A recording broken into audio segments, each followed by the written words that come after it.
Good afternoon mga kayoy. Ito, nagigising lang natin. Stress na ng hapon. Mga kayoy, stress na ng hapon. Nakatulog ako pagkatapos na hinatid si Mrs. Kasi may seminar siya sa DepEd. May gagawin ako mga kayo, yung may chichikapin ako dun sa sakyan ko, di ko nagawa. Pagigising ko lang. Mag-alas stress pa naman. Pwede pa. Grabe tulog ko. Doon ako mga kayo, pag napagod ako kagabi. Gabi na ako nakauwi. Galing pa ako ng pier, diretso ako ng biyahe. Kasi hinatid ko sa pier si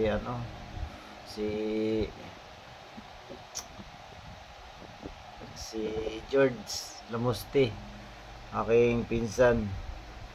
Kasi umuwi sila ng Zamboanga. Hinatid ko mga alas hapon ako nakauwi, tapos dumiretso ng biyahe. Yun, bumawi tayo ng tulog. Stress na pala ng hapon. Ngayon lang ako nakauwi. Nagising. Kumain na tayo.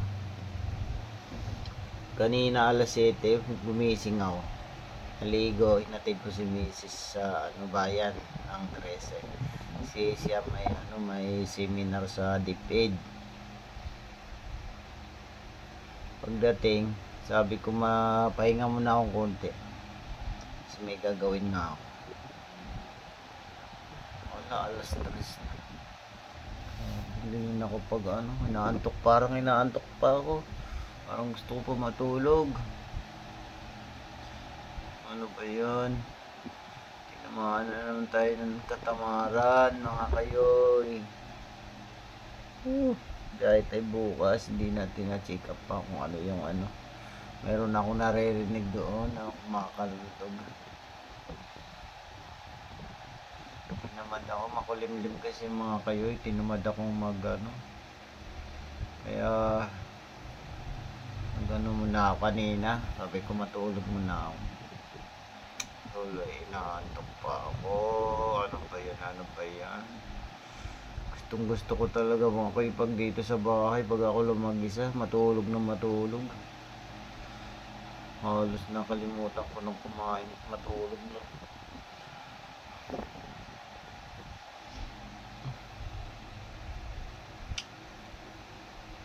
Malapit na, uwi na si mamang, pero hindi na yung magpapasundo. Uwi na lang siya, magkukommute na lang pa uwi. Tatlong araw yung seminar niya pa iba-ibang lugar.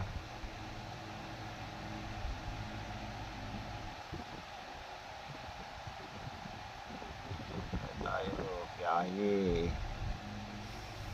Pagod daw kahapon mga kayoy.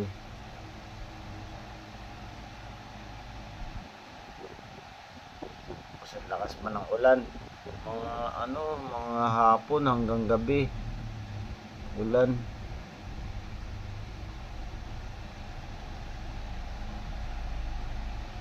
Alas 10 na ako nakauwi kagabi.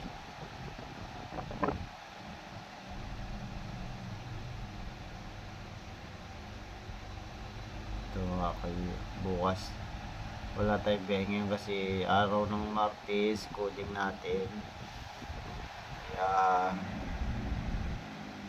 bukas pa biyahe natin. Maagahan natin ang biyahe. Ay na naman. Ay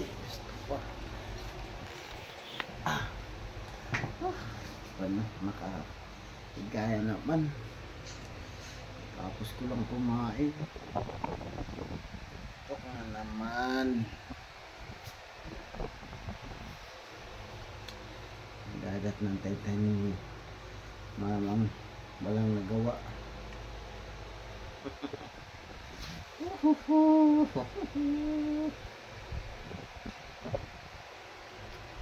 Ano ba yan? Ganaw mo kayo.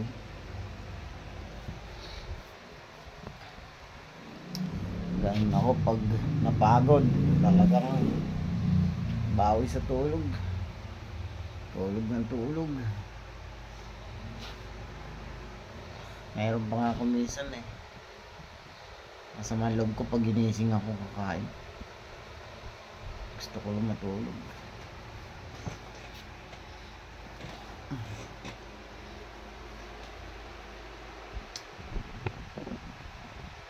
Tahimik kasi dito sa bahay mga kayo. Pag walang istorbo kung matulog, kaya diretso talaga tulog.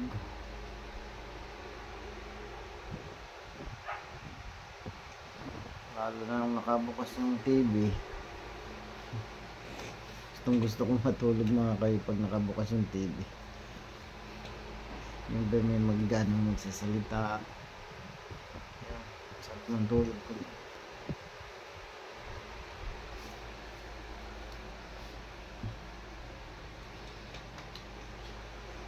Stress na, ngayon lang tayo kumain ng tanghalian.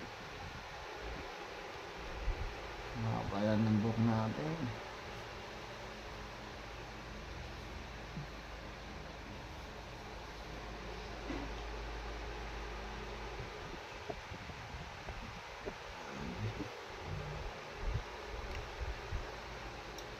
Tulog ng tulog.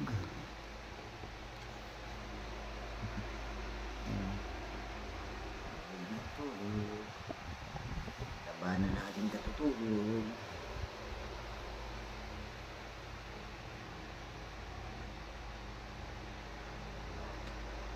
Ano ba yan?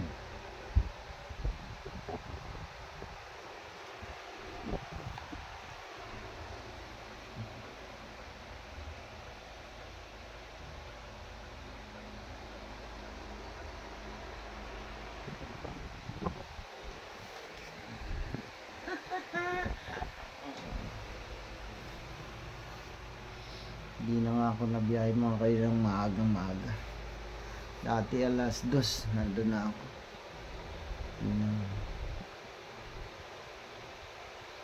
Ang style ko naman sumasagad sa gabi hanggang alas 10. Tsaka sa biyahe talaga mga kayo, talagang hatawan talaga.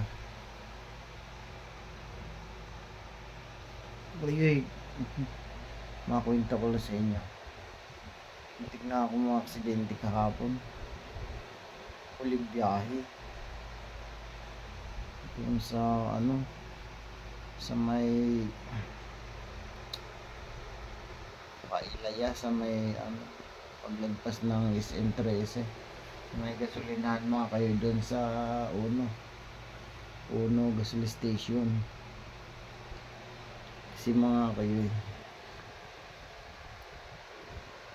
ang nangyari yung dalawang tricycle sinundan ko kasi maulan. Nakasunod ako, ay 2 lane kasi yun papuntang Kabuko, galing ng bayan ng 13. 2 lane, nasa gitna kami. Nakasunod ako sa dalawang tricycle. Yung isang tricycle walang signal, basta kakaliwa siya, huminto na lang siya kasi kakaliwa siya. May kasalubong kasi. Hindi umiwas. Yung isa hindi nakaiwas, yung isang tricycle. Ako, nakita ko, umiiwas ako sa gawing kanan. Doon ako sa kanan lumusot. Bago dumating ng West Plain, mga kayo, kung alam niyo mga kasama ko sa biyahe, bago dumating ng West Plain mismong gasolinahan, ang tricycle na kulay puti na Honda PCX, bagong bago, naka helmet ng kung sino ka man. Shout out sa'yo kuya, hindi ako galit sa'yo, pero nene-nervous talaga ako sa nangyari. Kasi nakarekta na ako mga kayo.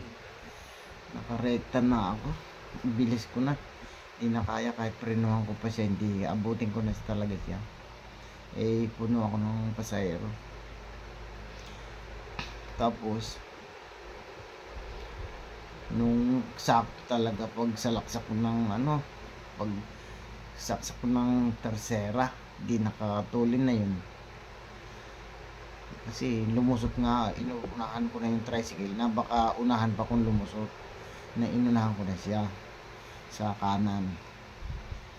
Ito mga kayo, ito yung yung PCX na Honda PCX na single galing ng Uno gasolinahan.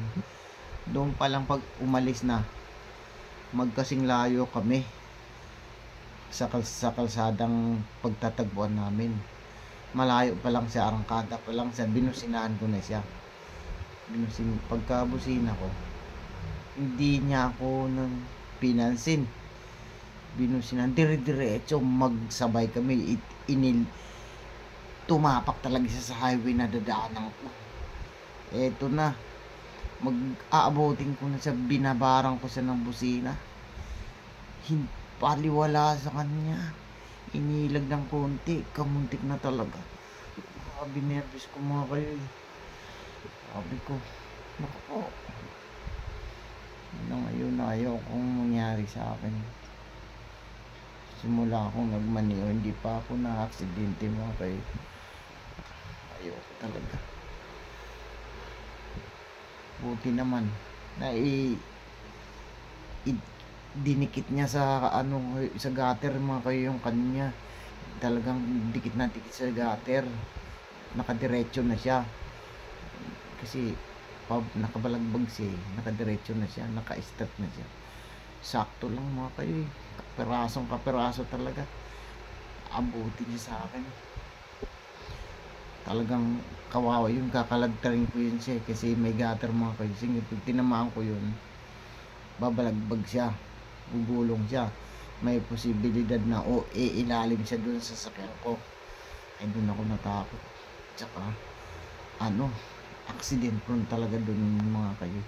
Wala na, iwan ko, parang wala na akong, kasi ang inisip ko sa kasadsad ako kung mamimreno ako,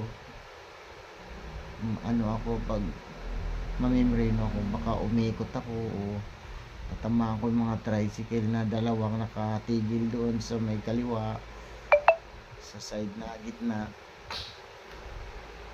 Kaya diniin na inano ko na, talagang dumiin ako ng gusto, lalong tinulinan ko pa, hindi na ako pumitik ng preno. Kaya basta pininahan ko na lang siya. Salamat, hindi ko sa thank Lord, hindi ko siya tinamaan. Tapos inantay-antay ko siya. Inantay-antay ko mga kayo kasi nervous nga ako. Inantay-antay ko siya. Nawala bigla. Wala man lang sumunod sa akin.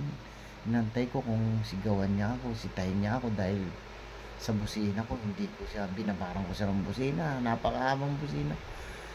Hindi ko siya talagang ang busina ko, diniin ko na lang talaga. Wala nang haba ng diin ng busina ko. Nantay-antay ko hanggang nakarating ako ng barangay Kabuko. Nakita ko naman siyang parang nawala na lang yung ilaw niyang bigla. Nagdahan-dahan naman ako, walang lumusot sa akin. Kilala ko siya dahil puting motor, puting helmet, naka long sleeve siya ng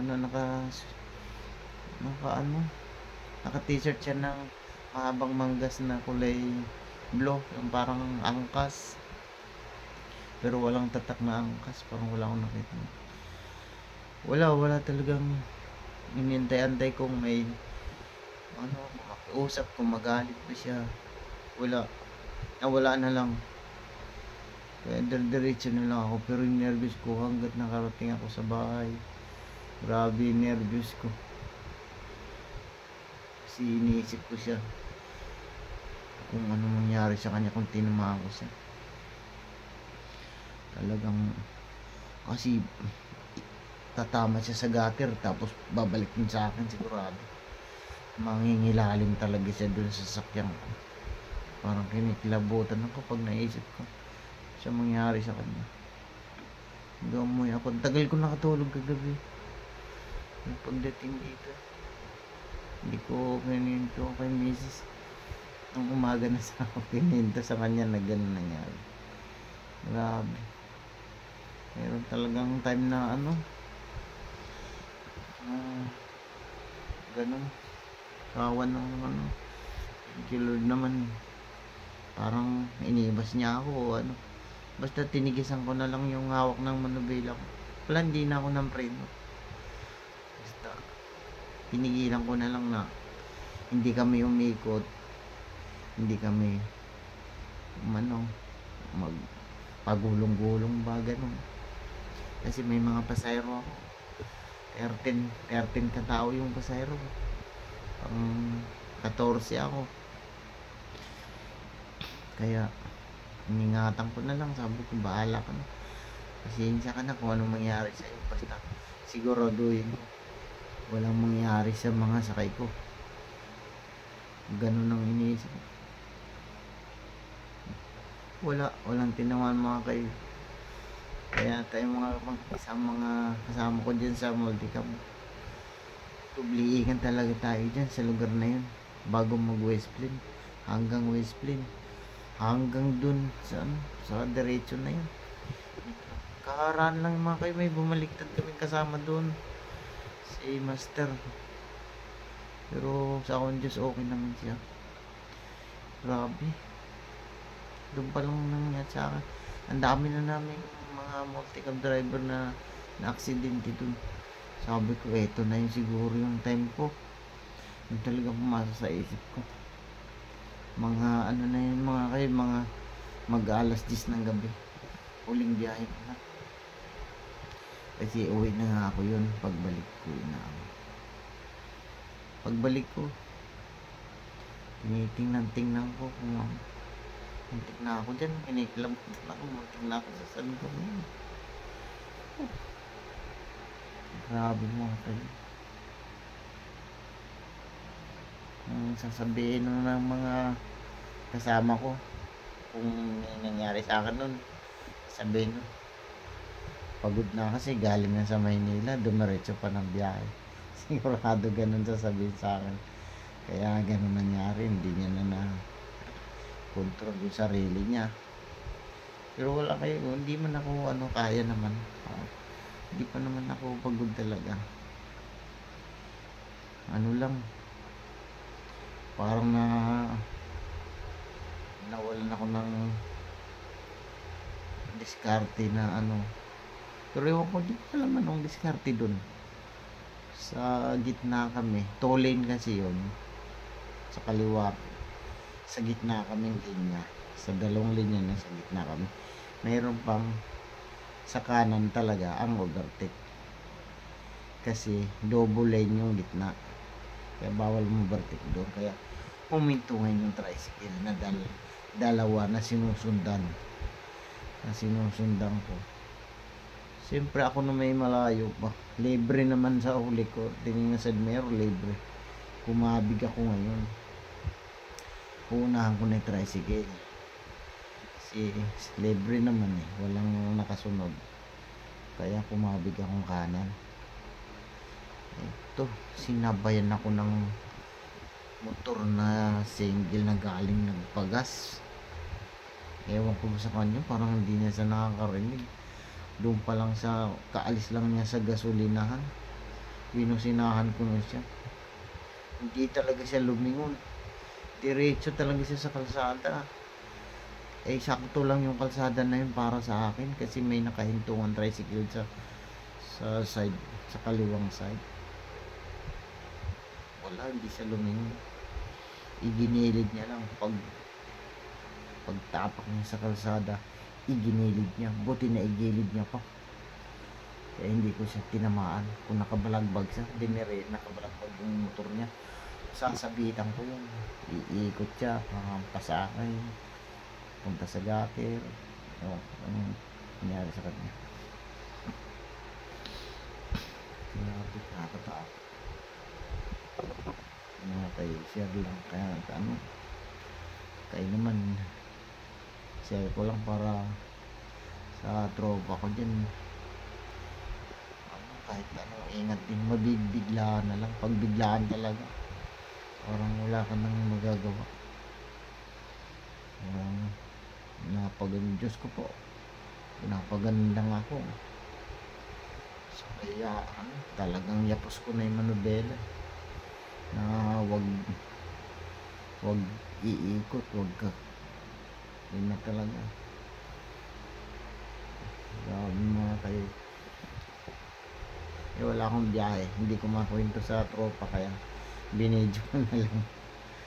Yung mapanood nyo sa video ko, yun ang nangyari sa akin. Kaya okay, ano, parang may traumang konti ako sa nangyari. Ganun lang yun ano, kaya matutunan. Kaya sana naman, kaya tayong mga driver, lahat kasi ng mga nakapanood ng mga driver dyan, kaya talaga kailangan, hindi lang naman ano, kailangan may dasal tayo bago umalis, bago biyahe, nakagabayan tayo, saka tasay sa mga ganyang mga ano, mga delikadong, mayroon kasing hindi nag-iingat tayo, pero mayroong hindi kaya umabot ng ano, umabot ng aksidente gano'n. Ay na, lakas pa ng ulan kahapon.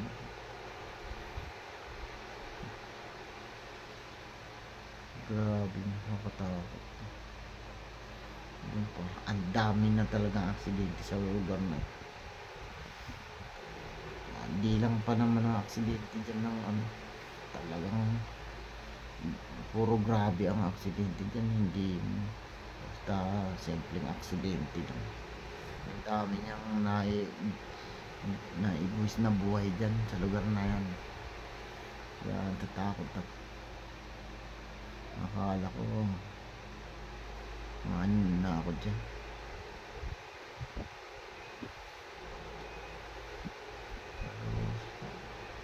Thank you Lord naman, naiiwas niya pa ako. Kasi siya na ang umiiwas sa akin, dahil wala na akong ginawa Tinigasan ko na lang yung ano, wala na akong ginawa Parang siya na lang tinulak niya yung motor Hindi ko na inilag yung akin Siguro tinulak niya yung motor na idiretso niya, hindi tamaan. Sige, yun lang mga kwento. Shout out na lang sa lahat ng mga binyay. Dobling ingat tayo everyday, araw-araw, 24 hours, hanggang nasa kasala tayo. Lahat kayo, sana ingatan tayo ni God lagi. Thank you sa mga nanood ng video. Sana maging experience nyo rin ako kayo ng aral sa pagmamaneho. Sana lagi tayong mag-iingat. Thank you, bye bye.